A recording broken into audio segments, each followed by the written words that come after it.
श्री शिवाय नमस्तुभ्यं। जैसे सूर्य नारायण भगवान को स्टील के लोटे से या चांदी के लोटे से या पीतल के लोटे से या प्लास्टिक के लोटे से या कांच के बर्तन से जल चढ़ाने से आयु छिन्न होती है। क्या समाप्त होती है?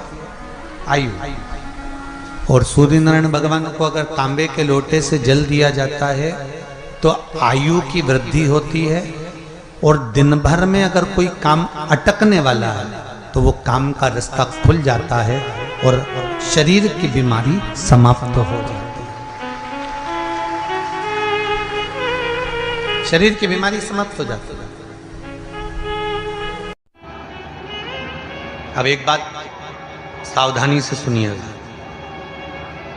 शायद शिव महापुराण के माध्यम से अभी तक ये बात सामने नहीं आई, पर शिव पंचायत कथा में आ रही है।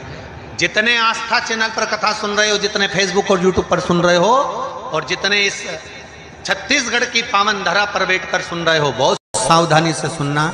एक प्रश्न हमारे भीतर खड़ा होता है, जब हम सूर्य नारायण भगवान को अर्घ देते हैं, जल चढ़ाते हैं, तो वो जल पृथ्वी पर जब गिरता है तो उसके छींटे हमारे शरीर पर लगते हैं। क्या वो ठीक है?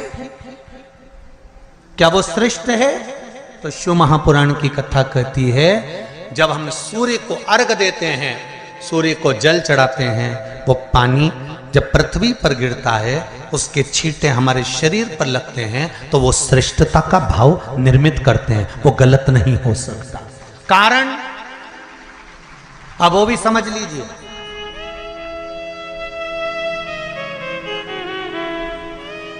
अब सूर्य नारायण भगवान को आप जल चढ़ा रहे हो तो छींटे नहीं लगे, उसके लिए क्या स्टूल पे चढ़ के चढ़ाओगे कि कुर्सी पे चढ़ के चढ़ाओगे? अरे बोलो तो सही।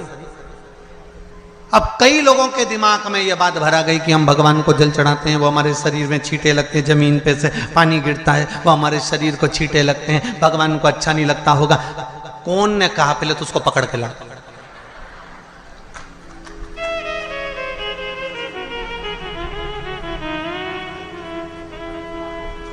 क्योंकि मेरे राम जी महाराज, मेरे भगवान कृष्ण,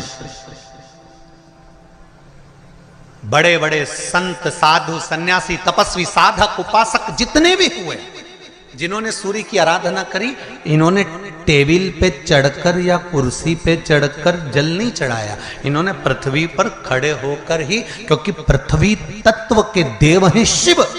जब हम मृत्यु लोक पर खड़े होकर, पृथ्वी पर खड़े होकर भगवान शंकर का भाग पृथ्वी तत्व को धारण कर कर जल को हाथ में लेकर जब समर्पित करते हैं, और जो जल नीचे गिरता है वो शरीर पर अगर लगता है तो हमको उसका आशीर्वाद ही प्राप्त होता है, दोष नहीं लगता। पर लोगों ने इसको विपरीत कर दिया। कि कौन ने विपरीत करा? कई लोगों ने इसको विपरीत कर दिया। कौन ने विपरीत करा? तो जो दूसरे धर्म के लोग होते हैं, जिनको हिंदू धर्म से नफरत होती है और जो हिंदू धर्म की पूजन, सेवा, अर्चना को समाप्त करना चाहते हैं, वो धीरे धीरे धीरे धीरे कहने लगे कि सूर्य को जल चढ़ाओगे तो शरीर में लगेगा, शरीर में लगेगा तो दोष लगेगा। इसको कह कहकर घर घर में सूर्य को जल चढ़ाना लोगों ने बंद कर दिया कि आप जल चढ़ाएंगे तो दोष लगेगा, शरीर पे छींटा लगेगा, शरीर को ऐसा लगेगा। ये दोष नहीं है। कितनी सुंदर बात है महाराज। सूर्य नारायण भगवान को जब जल चढ़ाया जाता है, हाथ सिर से 8 इंच की दूरी पर होना चाहिए। जम के बोलिए, सिर से कितना ऊंचा होना चाहिए? 8 इंच ऊपर अपना हाथ होना चाहिए मस्तक से सूर्य को जल चढ़ाते समय। और ना चांदी का, ना स्टील का, ना लोहे का, ना प्लास्टिक का, ना कांच का, ना सोने का कोई बर्तन, ना कांसे का, ना एल्युमिनियम का, ना पीतल का, केवल एक पात्र होना चाहिए, वो है तांबे का। काय का पात्र होना चाहिए? तांबे का पात्र। और सूर्य नारायण भगवान को जब 8 इंच ऊपर तुम्हारा हस्त है, और जब हम सूर्य को जल चढ़ा रहे हैं, कैसे जल चढ़ाना है वो भी समझ लीजिए। अगर कोई कैंसर का मरीज है, जिसके चेस्ट में कैंसर आ गया हो, लेफ्ट में राइट में कहीं पर कैंसर आ गया हो, या कोई गठान आ गई हो, तो महाराज आप जल चढ़ाते समय उस जल की धार को सूर्य भगवान को जब चढ़ा रहे हो, तो धार आपकी गठान की ओर जाना चाहिए, जिससे सूर्य की किरण उस जल में से आपके उस स्थान पर पड़े, उस जगह पर पड़े जहां पर गठान है। महाराज आप लगातार जल तो चढ़ाना चालू करो, अच्छे अच्छे डॉक्टर फेल हो जाएंगे और कह देंगे गठान ठीक हो गई। आपका लीवर और किडनी गड़बड़ कर रहा है, आप प्रतिदिन आपका स्वास्थ्य गड़बड़ रहता है, आप प्रतिदिन ये ज्योतिष शास्त्र के अंतर्गत, रत्न शास्त्र के अंतर्गत, ये रत्न शास्त्र, ज्योतिष शास्त्र, रंग शास्त्र जो हमारे यहाँ है, रंगों के हिसाब से ये जितने रत्न होते हैं, माणिक हुआ, मोती हुआ, नीलम हुआ, मूंगा हुआ, पुखराज हुआ, ये क्यों कहते हैं ये पीला है, ये सफेद है, ये नीला है, ये लाल है, इसको शरीर में क्यों पहनाते हैं? उसका कारण होता है कि जब शरीर में पहनते हैं, सूर्य की किरण उसमें पड़ती है, हमारे शरीर पर वो कलर का इफेक्ट पड़ता है, उस कलर को शरीर पर लगता है, और शरीर पर लगता है तो हमारा शरीर धीरे धीरे, हमारी जो इंद्रियां हैं वो सही होने लगती हैं, काम सही होने लगती है। और सूर्य नारायण भगवान का दर्शन साधारण नहीं, जो जल तुम चढ़ा रहे हो, वो जल की जो धार आ रही है उसमें सूर्य का दर्शन होना चाहिए, तो कैंसर की बीमारी कभी नहीं हो सकती। लीवर, किडनी, हार्ट, आपके हार्ट में अगर तकलीफ है, डॉक्टर ने कह दिया कि इसमें नस चोक है, आपको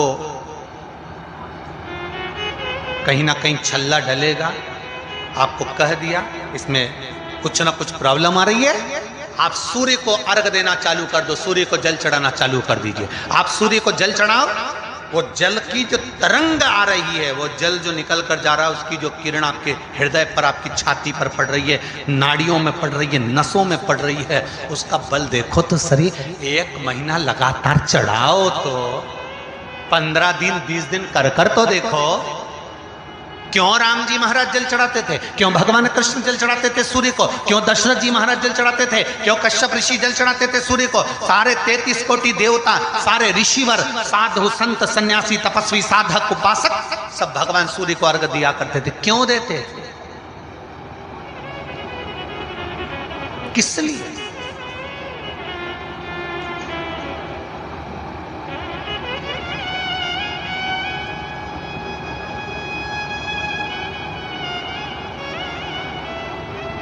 सूर्य नारायण भगवान को जल चढ़ाते समय आपके पंजों की एड़ी ऊंची नहीं होना चाहिए, ध्यान दीजिएगा।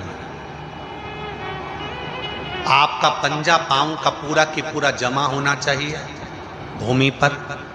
हाथ कितने इंच ऊपर? 8 इंच ऊपर होना चाहिए।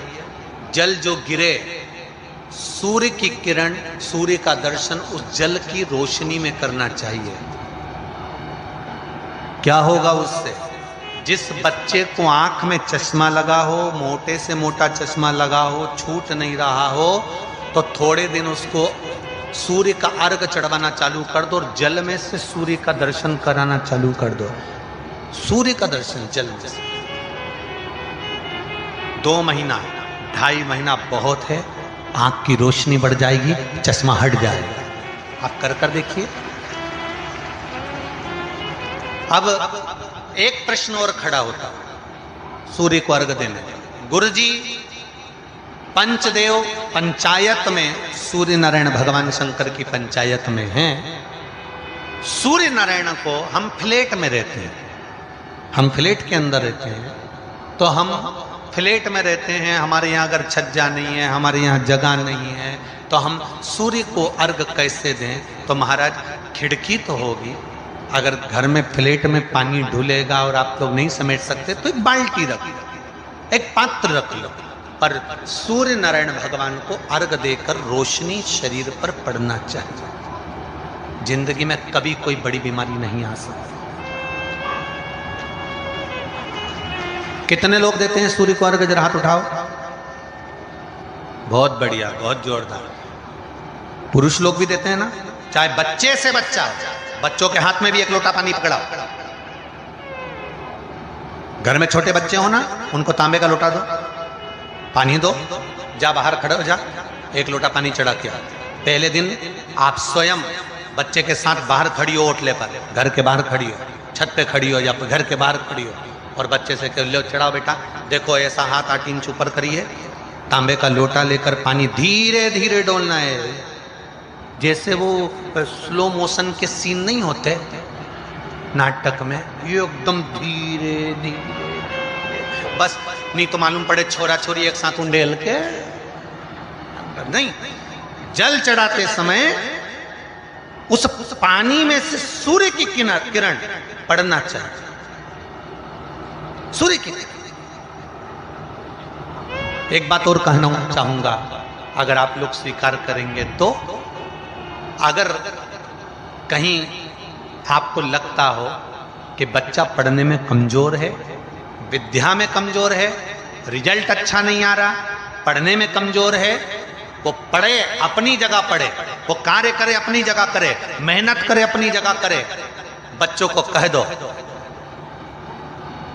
कि कुछ समय के लिए सूर्य को अर्घ देना चालू कर। सूर्य की किरण जहां पर ब्राह्मण या हिंदू धर्म का व्यक्ति मस्तक पर तिलक लगाता है, भुकुटियों के बीच में उस सूर्य की किरण इस भुकुटी के बीच पड़ना चाहिए, परंतु पानी कम से कम ना करते हुए स्लो मोशन में धीरे धीरे गिरना चाहिए, एकदम धीरे धीरे। तो यहाँ एक रेखा सूर्य की किरण से पड़ती है। पत्नी चाहती है कि पति की उम्र लंबी रहे, तो पत्नी को अपने पति से कहना पड़ेगा कि ये लोटा भरा हुआ रखा है, आप उठे हो ना, सवेरे नहा लिए ना, भले वस्त्र बाद में धारण करिए, पहले जाओ और एक लोटा पानी चढ़ा कर आओ। क्यों? क्योंकि वो सूर्य की जो किरण इस पानी में से निकलकर इस भुकुटी पर जब पड़ती है और हृदय रेखा से ये किरण जब नीचे तक जाती है, तो यहाँ से यहाँ तक हमारी सारी मूल रेखाएं रहती हैं, और इसके माध्यम से व्यक्ति हार्ट अटैक की बीमारी से नहीं मरता, बीपी और शुगर से नहीं मरता, उसका रोग अपने आप धीरे धीरे धीरे धीरे धीरे धीरे वो श्रेष्ठ होता चले जाता। रविवार को अगर लोटा भरकर शिव को समर्पित करा जाता है तो घर में तेज लक्ष्मी प्राप्त होती है। सोमवार के दिन भगवान शंकर को अगर जल चढ़ाया जाता है तो हमारे घर में शीतलता का अनुभव होता है। मंगलवार को अगर शिव जी के मंदिर में, शंकर के मंदिर में जाकर एक लोटा पानी चढ़ाया जाता है तो हमारे कार्य में उन्नति होती है। बुधवार के दिन अगर शंकर पर एक लोटा पानी चढ़ाया जाता है तो जिन लड़कियों का विवाह नहीं हो रहा, जिन बच्चों का विवाह नहीं हो रहा, उन बच्चों के भी विवाह हो जाते हैं हमारा। गुरुवार के दिन अगर शिव जी के मंदिर में पानी चढ़ाया जाए, जल चढ़ाया जाए, तो घर में विद्वत्ता का अनुभव होता है हमारा, बच्चे पढ़ने में प्रखर होते हैं हमारा। शुक्रवार के दिन अगर शंकर के मंदिर में जल चढ़ाया जाए तो नारी का अखंड सौभाग्य होता है महाराज। शनिवार के दिन अगर शिव की आराधना करी जाए, शनिवार के दिन अगर शंकर को जल चढ़ाया जाए तो जिंदगी में श्री शिवाय नमस्तुभ्यं, श्री शिवाय नमस्तुभ्यं।